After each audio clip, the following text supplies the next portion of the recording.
গ্রাম থেকে যে চামড়াগুলো কিনে নিয়ে আসে এবং গ্রামের লোক যারা বেচে চামড়া 500 থেকে 600 টাকায় বেচে দেয়। আর সেই চামড়া কোম্পানিতে কিনে, কিভাবে কিনে, কতটুকু কি দাম, বিস্তারিত জানার পরে দেখা যাচ্ছে ওই চামড়াটা হচ্ছে 8 থেকে 9 হাজার টাকায় কমপ্লিট পায়।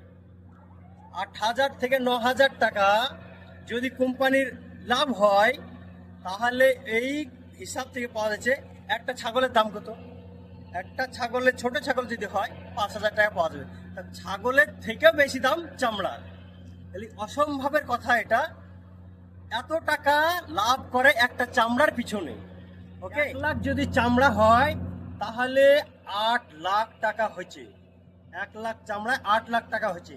তাহলে কতগুলো চামড়া হয়, তাহলে এই হিসাবের যদি গুণ করা যায় অনেকগুলো টাকা হবে। ওকে।